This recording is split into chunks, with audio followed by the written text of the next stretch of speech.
Franchement, si j'avais prévu de faire une suite à ma vidéo de la semaine dernière, je crois que je serais allé chez le coiffeur. Bon allez, je suis Antoine et vous êtes sur Ingévente, le podcast qui aide les commerciaux à vendre mieux pour mieux vendre. Bonjour à tous.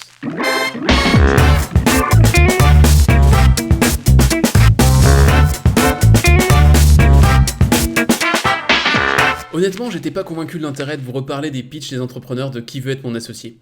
Forcément, il y a un risque de redite après ce qu'on a vu dans les présentations de Morphée et de Fishfriender. Mais voilà, en poursuivant mon exploration du Shark Tank à la française, je suis tombé sur deux études de cas très riches d'enseignements. La première, pour sa forme. On a tout simplement eu droit au pitch parfait. Et on va voir ensemble comment vous pouvez vous en inspirer. La deuxième, pour le fond. Parce que l'entrepreneur qui s'est présenté devant le parterre d'investisseurs a réveillé en moi le souvenir d'un jeune ingénieur il y a 5 ans. Ma boîte de l'époque venait de perdre un gros projet. Et le gars avait beaucoup de mal à l'encaisser. Il répétait à tout le monde que c'était injuste, qu'on pouvait pas avoir perdu, alors qu'on avait la meilleure solution technique. Et il se trouve que ce jeune ingénieur, c'était moi. Alors je vais vous raconter dans un instant pourquoi aujourd'hui j'ai eu envie de traverser ma télé pour aller partager ce que j'ai appris depuis avec le malheureux candidat. Mais avant ça, commençons par une masterclass de pitch commercial. Étude de cas numéro 1, air pur. Ils arrivent en vélo, Ah, c'est vélo ça. le scooter aussi. Déjà, dès l'entrée, on nous situe le contexte. On va parler de conducteurs de deux roues, motorisés ou pas. Moi, c'est Flavien Hello, je suis président et cofondateur de Airpure. Et moi, Mathieu Lécuyer, cofondateur et directeur général. On enchaîne avec la présentation des deux cofondateurs. En fait, aujourd'hui, on fait tous très attention à ce qu'on mange, on fait attention à faire du sport, on fait attention à notre santé. Pourtant, aujourd'hui, tout de suite, autour de vous, le pire ennemi pour votre bien-être vous entoure. Il est invisible et inodore. C'est en fait la pollution de l'air. Alors là, on voit qu'on a une introduction limpide. Tout le monde se reconnaîtra dans cette volonté de faire attention à ce qu'on mange et on enchaîne tout de suite avec la recontextualisation. Et si l'ennemi était ailleurs ? La pollution de l'air, aujourd'hui, c'est plus de 9 millions de décès dans le monde. Pour vous donner une idée, c'est l'équivalent d'une ville comme New York qui disparaît tous les ans. L'entrepreneur enchaîne sur la noyade rationnelle, avec les gros chiffres. Il contextualise ces chiffres avec une métaphore marquante. New York qui disparaît tous les ans, c'est digne d'un film catastrophe hollywoodien. Et lorsqu'on est rentré à Paris, on allait tous les jours dans le trafic, en vélo et en moto. Et à partir de là, nous sommes tombés malades.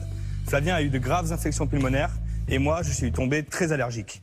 Alors oui, c'est un problème, mais en quoi ça vous concerne ? L'exemple personnel des deux jeunes hommes, des monsieur tout le monde tombant malade et allergique du fait de la pollution de l'air, vous implique complètement. Ça, c'est l'impact émotionnel. On a acheté tous les masques qui existaient. Et là, c'était horrible. Ils étaient tous inefficaces et surtout inconfortables, voire même ils faisaient mal. C'est à ce moment-là qu'on s'est dit, et si on se lançait dans un produit qui serait tout simplement confortable, efficace et surtout qui protégerait les gens au quotidien. Et puisque les solutions existantes ne conviennent pas, l'entrepreneur décrit la valeur ajoutée que devrait apporter une nouvelle solution, la fameuse nouvelle voie. On s'est entouré d'ingénieurs, de laboratoires et d'industriels. Et après 2 ans de recherche et développement et un peu plus de 300 prototypes, nous avions enfin dans les mains le premier masque le plus efficace au monde, Airpure Nano. On a ici une étape supplémentaire par rapport à la structure dont je vous parlais la semaine dernière, et elle est parfaitement placée dans le pitch, la preuve sociale. Ce sont des scientifiques et des experts qui ont conçu la solution. Elle a été testée largement, les 300 prototypes. Et le marché a répondu présent puisque leur campagne de financement participatif a explosé tous leurs objectifs. Maintenant, vous comme moi, on veut connaître la solution. C'est quoi ce produit miracle ? Et c'est pour cela qu'on a fait un choix du Made in France. En fait, on voulait faire un produit qui fait du bien aux gens qui le portent, mais qui fait aussi du bien à tout un écosystème. Malin, ils maintiennent l'attention, parce que c'est un produit responsable, faisant appel à l'identité des investisseurs. Made in France, soutenant les filières locales. Mais c'est quoi la solution ? On a réussi à rassembler et à avoir plus de 10 000 clients dans 35 pays différents en moins d'1 an. Et c'est que le début, on compte bien sûr continuer notre croissance et notre développement à l'international. Suspense, toujours, mais on devrait pas être déçu. 10 000 ventes. Bon, c'est quoi le produit ? Bref, les possibilités sont infinies et le marché est gigantesque. On n'en saura pas plus pour l'instant. C'est un masque, on sait comment il s'appelle, mais pour les détails techniques, les deux cofondateurs, ils ont bien compris que c'était absolument pas important. Ce qui compte, c'est le bénéfice. Protéger la santé des utilisateurs les plus exposés à la pollution de l'air. Et en plus, en ayant simplement survolé la solution, ils orientent la séance de questions-réponses et diminuent le risque de se faire coincer. Et on va voir qu'il y a aussi un intérêt encore plus important à entretenir le flou, parce qu'évidemment, faire toucher le produit va impliquer les investisseurs. Et c'est bien. Mais ça expose les entrepreneurs à une objection évidente. Sorti de son contexte, ce masque n'est ni beau ni pratique. Tout de suite, on sent que son capital séduction est augmenté. Hein. Je crois que je préfère crever de la pollution. Non mais attends, là c'est quand même pour un état de pollution très très avancé. Donc on a de nouveau le réflexe du flocon de neige spécial. Catherine Barba va le verbaliser. Le masque en ville, c'est plutôt un réflexe asiatique dans l'imaginaire collectif. Sauf que... Pas du tout, il faut savoir qu'aujourd'hui, la pollution de l'air tue 80 000 personnes chaque année en France. Et là, on revient dans l'impact émotionnel. Un stade de France meurt tous les ans du fait de la pollution de l'air. La métaphore, c'est pour moi, c'est cadeau. Et pour en revenir à ce que vous disiez, je pense qu'on peut un peu comparer ça à un casque aujourd'hui. Je pense que le casque, qu'il soit à vélo ou à moto, il y a quelques années, on se disait mais je vais pas porter un casque qui me tient chaud et qui est encombrant. On recontextualise ensuite l'objection. C'est beau un casque? Ils auraient aussi pu citer Karl Lagerfeld, mais ça aurait peut-être été connoté. Les décès dus à la pollution de l'air sont 15 fois supérieurs aux accidents de la route. On poursuit le traitement de l'objection avec un rappel de cet ordre de grandeur du risque. Ce qui se joue intelligemment ici aussi, c'est l'effet du requin des Dents de la Mer et de la plupart des films de monstres. Tant que l'ennemi est invisible, il fait encore plus peur, comme c'est le cas avec les particules fines. Alors je vous passe le traitement brillant des objections suivantes et j'avance jusqu'à l'explication technique du produit, qui là encore s'attarde moins sur les caractéristiques que sur les bénéfices. Et ça c'est excellent. Nous, on a développé une technologie de filtration aujourd'hui qui permet de filtrer les particules fines jusqu'au nanomètre. Et entre autres, aujourd'hui, c'est le seul masque au monde qui peut filtrer les particules très très fines jusqu'à 40 nanomètres. 40 nanomètres qu'on comprenne par rapport au diesel. Les particules de diesel, on va parler de PM2.5 ou PM1. Ouais. Aujourd'hui, nous, notre masque filtre les PM 0,05. Je vous passe encore une bonne séquence de gestion des objections, au cours de laquelle les deux entrepreneurs prennent soin de continuer à distiller des bénéfices. Et on a ensuite, histoire de vraiment cocher toutes les cases, la présentation de la garantie irrésistible. Alors le masque, en fait, comme on a utilisé les meilleurs matériaux, on le garantit à vie. Comme ça, il n'y a aucun problème. Et franchement, j'ai beau chercher, je trouve toujours rien à redire dans la gestion des questions et objections suivantes. Je vais pouvoir filer jusqu'à la présentation du plan. Aujourd'hui, on a signé des énormes contrats de distribution en Corée du Sud, en Thaïlande, au Vietnam, et on n'a même pas encore ouvert la Chine, qui va être bien sûr un marché énorme. Et c'est donc pour ça qu'aujourd'hui, on se renforce avec une levée de fonds. Aller à l'international et élargir la gamme, exactement ce que les investisseurs veulent entendre. Et en plus avec une ambition forte.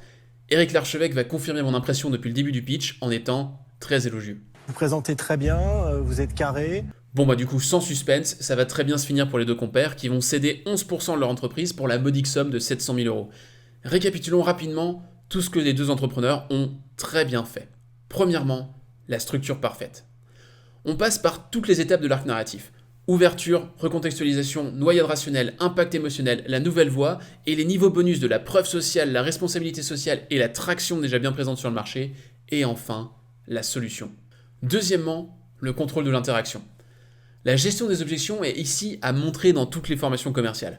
En ayant semé des portes ouvertes sur leur parcours, les deux présentateurs ont orienté les questions et peuvent donc livrer bataille sur le terrain qu'ils ont choisi. Ils restent maîtres de l'interaction, à tout moment. Troisièmement, l'emphase sur les bénéfices. Le piège aurait pu être tentant. Un produit qui marche déjà, fortement technique, la plupart des inventeurs en seraient tombés amoureux. Mais au lieu de parler de la structure du textile, de la couleur ou des matériaux du filtre, les deux hommes vont toujours ramener leur produit à ses bénéfices. Le meilleur exemple de cette maîtrise de tous les instants, c'est l'échange sur les particules fines. Plutôt que de traîner sur leur définition ou la concentration, on a une information à la portée de chacun. Le masque filtre les rejets de diesel. Et tous les cyclistes urbains poussent un ouf de soulagement. Bref, chapeau bas, on vient de revoir ensemble le pitch parfait. Vous allez voir que pour notre deuxième étude de cas, ça s'est nettement moins bien passé. Étude de cas numéro 2, Biomédé.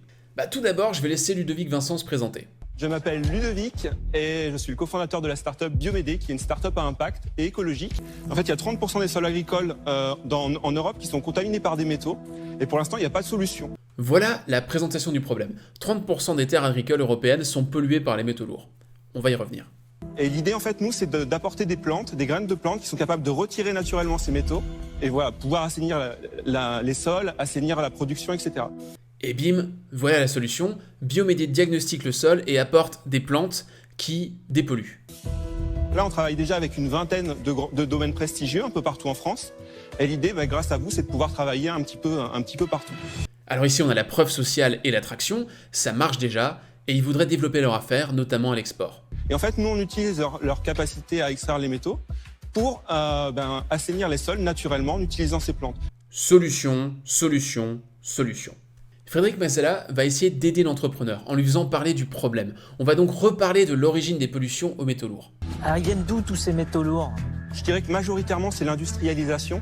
Il y a eu pas mal de plomb, en fait, quand il y a eu l'essence avec du plomb, par exemple. Il y a eu des traitements. Là, le glyphosate est assez controversé en ce moment et il a apporté un certain nombre de métaux lourds dans les sols. Et en fait, le sol, il garde en mémoire tout ce qui s'est passé avant. Donc, par exemple, on a des traitements qui ont été interdits parce que, justement, ils étaient trop nocifs. Mais ils vont rester dans les sols, en fait.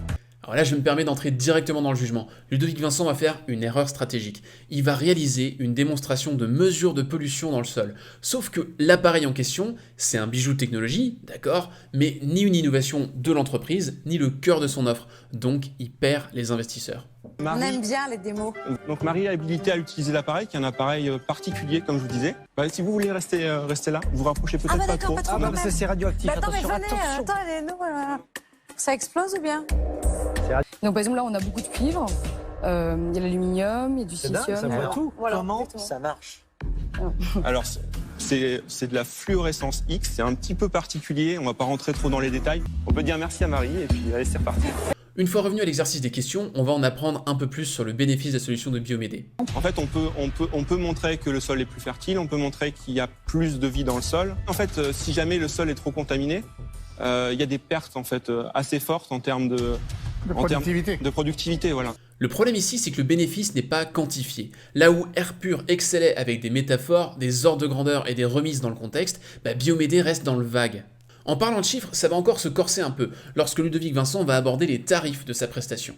Notre cœur de métier, c'est vraiment les plantes. Donc c'est 1 500 € par hectare. 1 500 € par hectare, c'est pas beaucoup, hein. C'est ça.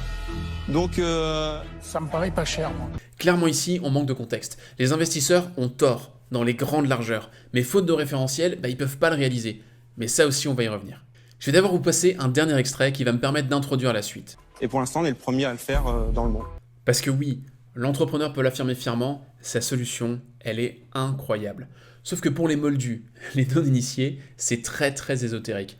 Au bout du compte, les 5 investisseurs vont décliner la proposition de Biomédé et Ludovic Vincent va repartir les mains vides. Dans l'intervalle, les échanges très bienveillants entre l'entrepreneur et le panel en disent long sur ce qui vient de se jouer.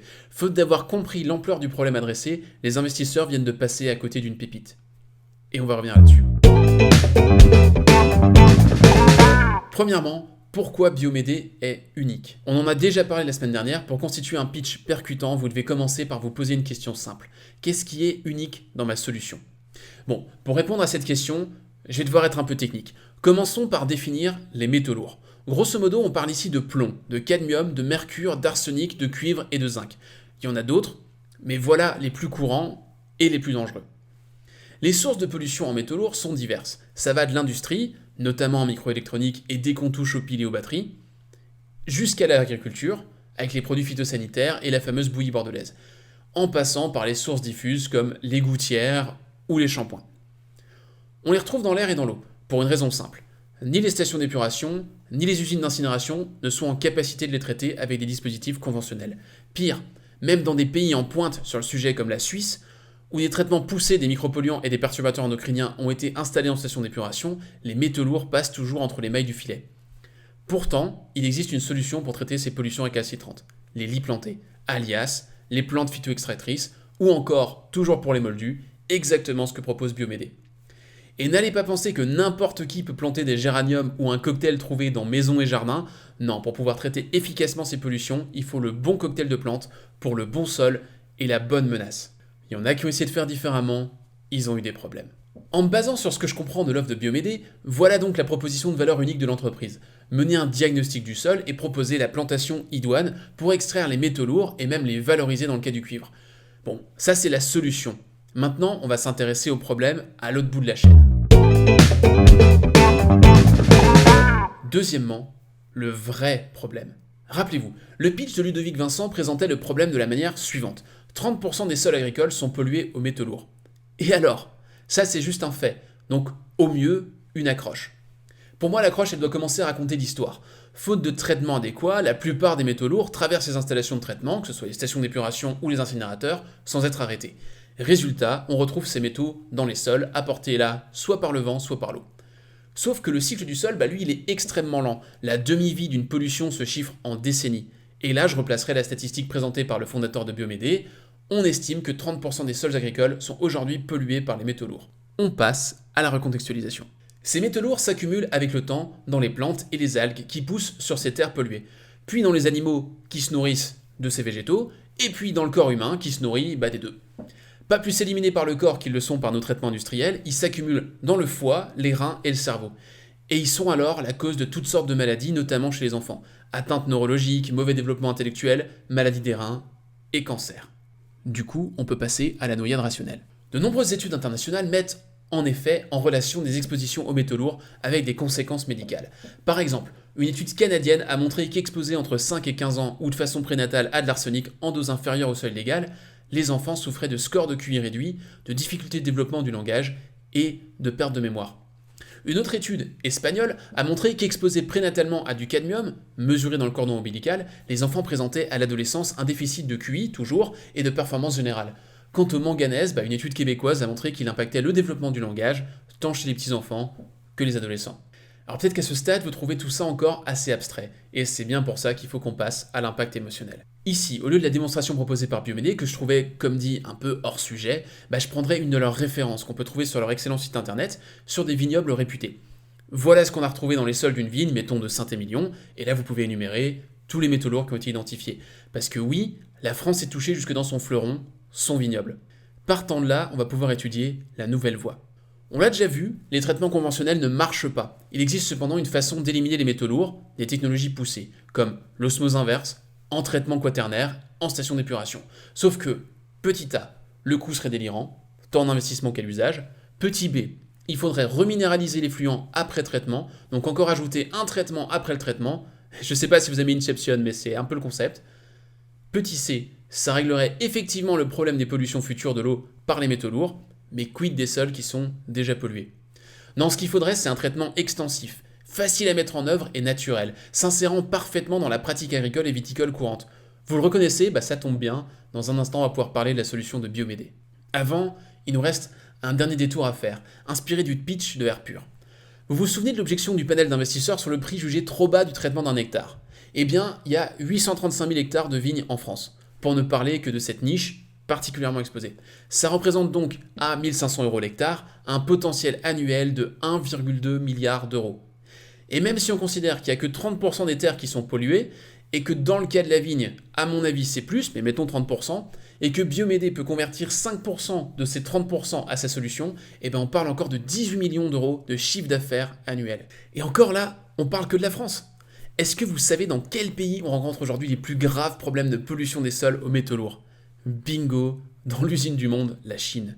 Or, dans son 13e plan quinquennal, courant jusque fin 2020, la Chine cible tout particulièrement et nommément le traitement des métaux lourds. Alors imaginez le potentiel si un nouvel investisseur autour de la table nous permettait d'embaucher rapidement un business développeur que Biomédé pouvait dédier à l'international. Vous rêviez de trouver un effet de levier incroyable pour votre investissement, tout en soutenant une filière verte, responsable, d'économie circulaire et décarbonée? Mesdames, messieurs les investisseurs, c'est entre vos mains. Et on peut changer le monde ensemble. Conclusion. Bon, je suis allé cette fois-ci au-delà de la pure analyse commerciale. Je vous ai proposé ma vision d'un pitch percutant pour Biomédé, et j'invente rien. Tout ce que je vous dis, c'est des vrais chiffres, c'est des vrais éléments, c'est des vraies études, et il se trouve que c'est un sujet que je connais un peu. On touche pour moi ici à la vraie mission du commercial, et il ne s'agit pas de vendre à tout prix, il s'agit d'apporter de la valeur, de révéler des pans d'un problème qui sont cachés à un client, un investisseur ou un acteur interne de l'entreprise, et de lui montrer ce que tout le monde aurait à gagner à travailler ensemble à une solution. Bref, je me fais pas de soucis pour Biomédé, ces excellents techniciens vont finir par croiser la route d'un très bon business développeur, et on en sortira tous gagnants. Le cas échéant, vous pouvez toujours me contacter les gars, ça m'intéresse. Pour conclure, je peux pas vous promettre que je reviendrai pas encore sur le sujet si une nouvelle incroyable étude de cas se présente. Si vous voulez être certain de ne pas la rater, le cas échéant, n'oubliez pas de vous abonner soit sur YouTube, soit sur Apple Podcast. Et d'ici là, vous pouvez toujours partager cet épisode avec un ami, un proche ou un comptable. À jeudi prochain.